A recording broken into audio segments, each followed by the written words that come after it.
So basically माझी लडाखची group tour final झाली होती आणि लडाखचा सीझन जून ते सप्टेंबर चांगला असतो, त्यामुळे मी जुलै हा महिना निवडला होता आणि माझ्या टूरवर सगळे यंगस्टर्स होते. 6 नाईट 7 डेजचे लडाख ट्रिप होती, ज्याच्यामध्ये 3 night Leh, 2 night Nubra valley आणि 1 नाईट पँगॉंग लेक अशी ही आयटनरी प्रॉपर प्लॅन केली होती.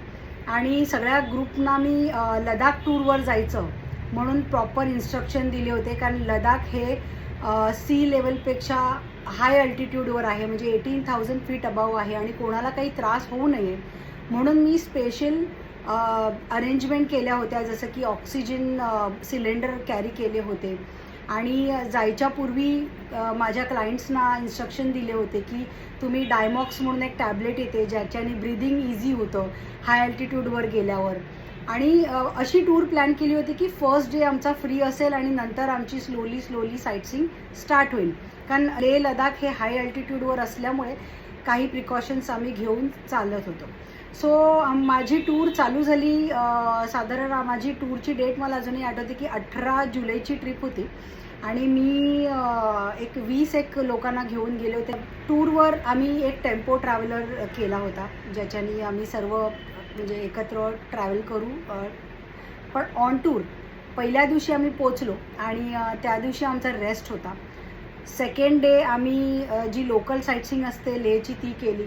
Magnetic hill, hall of frame, gurdwara, temple आणि बऱ्याच लोकल साईटसीइंग, लोकल मार्केट हे सगळं फिरलो आणि तो दिवस आमचा रेस्ट होता. दुसऱ्या दिवशी आम्ही ठरवलं, कारण आम्ही सगळे यंग होतो, तर दुसऱ्या दिवशी आम्ही ठरवलं की का नाही आपण बाईक हायर केली पाहिजे, like we should go for a bike ride. कारण मी नुकतीच बाईक शिकली होते आणि माझी एनर्जी जास्त होती ग्रुपमध्ये, तर जास्तीत जास्त कपल होते, तर मी सगळ्यांना ॲडवाईस केलं की let's go for at least 1 day bike ride. तो बऱ्याच लोकांनी हो नाही करत इव्हनिंगपर्यंत माझ्याकडे कॉल आला की okay let's go for a bike ride at least 1 day. मग आम्ही लेह टू नुब्रा व्हॅलीला जाणार होतो वाया खारदुंगला पास. सो आम्ही ठरवलेलं मोटरेबल रोड आहे, वर्ल्डचा हायेस्ट रोड आहे, let's go for this exciting adventurous ride. So आम्ही प्रत्येकाला जसं कोणी हिमालया घेतली, कोणी बुलेट घेतली, कोणी थंडरबर्ड घेतली. सो मी ॲव्हेंजर घेतलेली आणि बाईक घेतली आणि बाईक स्टार्ट केली. लेहपासून साधारण नुब्रा व्हॅलीला जाण्यासाठी खारदुंगला पासवरून जावं लागतं आणि एक साधारण 130 130 टू 150 किलोमीटरचा हा मोटरेबल रोड आहे आणि तो असा कवी रोड आहे, म्हणजे असा इझी नाही आहे, स्ट्रेट नाही आहे. आणि त्याच्यामध्ये पण तो रोड असा ऑफबीट म्हणजे म्हणतात ना की रोड नाहीच आहे, तो असा म्हणजे दगडी मातीचा रस्ता आहे तो, कारण मिलिटरी कॉन्वॉय सारखी ये जा करत असते आणि त्यांच्यासाठी बनवलेला तो रोड आहे. सो एक इंटरेस्टिंग म्हणजे म्हणतात ना की आपल्या ट्रिपवर एक खट्टी मिट्टी गोष्ट होत असते, तसं एक लडाख म्हटलं की एक गोष्ट माझ्या डोक्यात कायम बसली आहे की ही एक आठवण आहे माझ्या लडाख ट्रिपची, की एक अशी गोष्ट झाली की जी एक फनी होती आणि म्हणजे खूप अशी आठवणीत राहिली ती गोष्ट. तर मी त्या दिवशी स्पेशल अरेंजमेंट केली होती की चला आपण आज बाईक चालवायची आणि मी म्हटलं की मी आज लीड करणार सर्वांना आणि श्री गणेशा केला बाईक राईडसाठी. एकदम एक्साइटेड ट्रिप होती. सो लेहवरून आम्ही नुब्राला जायला निघालो. खारदुंगला पासवर पोचलो आणि अतिशय सिनिक जर्नी होती. म्हणजे मी तुम्हाला आता व्हिडिओवर सांगू शकत नाही, तुम्ही कितीतरी व्हिडिओज इंस्टाग्राम फेसबुकवर बघितले असतील की लडाखचे व्हिडिओज बघितले असतील. काय सुंदर रोड होते, म्हणजे असं रोड चालवताना फक्त मोठे मोठे माउंटन्स समोर दिसत आहेत आणि तुमच्या डोक्यामध्ये काही तुमचा स्ट्रेस असेल, काही वेगळे विचार असेल, सगळं तुम्ही विसरून जाता आणि फक्त तुम्ही माउंटन बघत जाता की किती विशाल ते असे थोर माउंटन आपल्यासमोर उभे आहेत आणि किती खंबीरपणे असे उभे आहेत. सो एकदम डिफरंट व्ह्यू होता. आणि मग आम्ही पोचलो खारदुंगला पासवर. तर खारदुंगला पास हा फार वर म्हणजे एकदम असं 0 पॉईंट म्हटलं जातं. तिकडे खूप ऑक्सिजन लेवल खाली, म्हणजे अशी विरळ अक्षरशः लेवल त्याची खाली असते.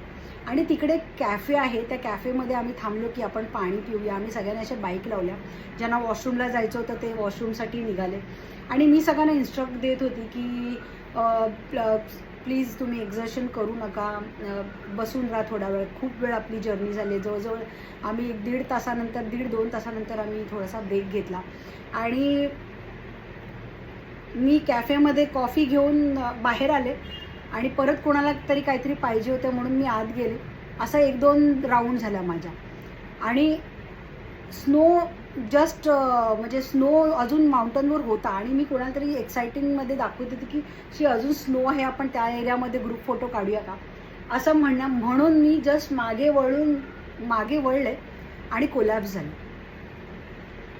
सो कोलॅप्स झाले आणि मला कळलंच नाही की काय झालं एक्झॅक्टली. मी कोलॅप्स झाले. मी सगळ्यांना इन्स्ट्रक्शन दिले होते की कसं तुम्ही ऑक्सिजनमध्ये स्वतःला मेंटेन केलं पाहिजे काय. तर माझा ग्रुप धावत आला आणि माझे जेव्हा डोळे उघडले, कारण हे जे रिजन आहे लेह लडाख, तिकडे असे काय मोठाले हॉस्पिटल्स वगैरे नाही आहेत. सो तिकडे ना मिलिटरी कॅम्प्स असतात आणि मिलिटरी कॅम्पचेच हॉस्पिटल्स असतात. सो माझे डोळे जेव्हा उघडले ना तेव्हा दृश्य कसं होतं माहिती आहे का, की माझ्या तोंडाला मास्क लावलेला, म्हणजे मी जे सिलेंडर कॅरी केलेला जे क्लायंटसाठी त्यातला सिलेंडरचा मास्क, म्हणजे तो ऑक्सिजनचा मास्क माझ्या तोंडाला नाकाला लावलेला.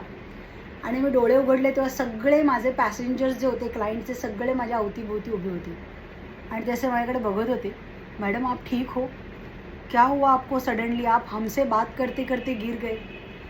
आणि मी म्हटलं, मग मी मास्क काढण्याचा प्रयत्न केला तर तो मिलिटरी डॉक्टर होते ते बोलले शांत रहो, don't talk, just cool down, आणि शांत केलं मला. आणि थोडं आधी आय थिंक 1-1.5 तासानंतर मी नॉर्मल शुद्धीत आल्यानंतर मला जरासं डोकं दुखत होतं आणि नंतर मिलिटरी डॉक्टर सगळे बाहेर गेलेले, म्हणजे कॅम्पच्या बाहेर होते. आणि मग मिलिटरीमधले ते डॉक्टर होते, आप टूर गाइड हो, मतलब हाँ मैं गाइड हूँ.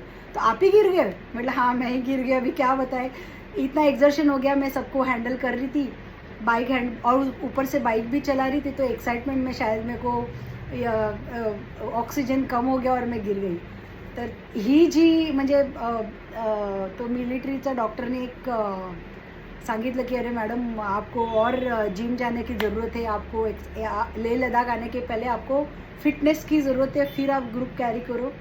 तर मी म्हटलं हां नेक्स्ट टाईम मी याद रखूंगी आणि मी निघाले. आणि नंतर बाहेर आल्यावर पण मला ट्रोल केलं गेलं, कारण एक अशी मजा मस्तीमध्ये अरे मॅडम हमारे गाइड ही गिर गए, क्या हो सकता है अभी हमारा आगे का. Don't worry, I am fine, fit and fine, don't worry, just friction of second की मी थोडा वेळ ती अशी हे झाले, म्हणजे बेशुद्ध झाले.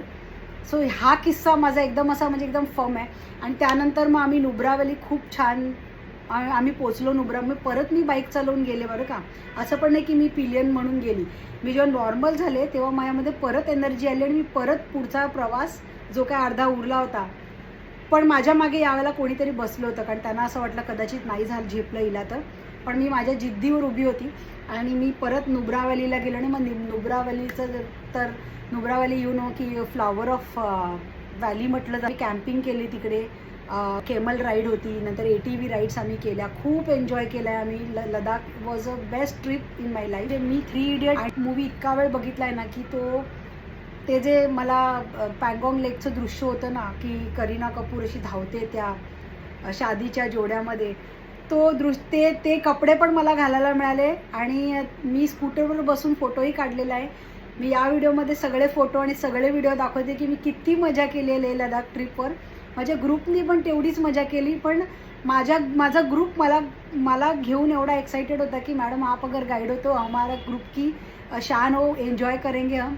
आणि मी पँगॉंग लेकवर एक त्यांचा जो कल्चरल डान्स आहे तो सुद्धा केला आहे, तो सुद्धा मी या व्हिडिओच्या एंडला टाकते, तुम्ही तो प्लीज बघा आणि यू विल एन्जॉय. पण एक असतं ना की आपल्या सगळ्या मेमरीज ताज्या होतात जेव्हा आपण या ट्रिपबद्दल बोलतो. So Leh Ladakh is one of my best trip in India, कारण मला ॲडव्हेंचर गोष्टी करायला खूप आवडतात आणि मला बाईक चालवायला मिळाली हाय अल्टिट्यूडवर.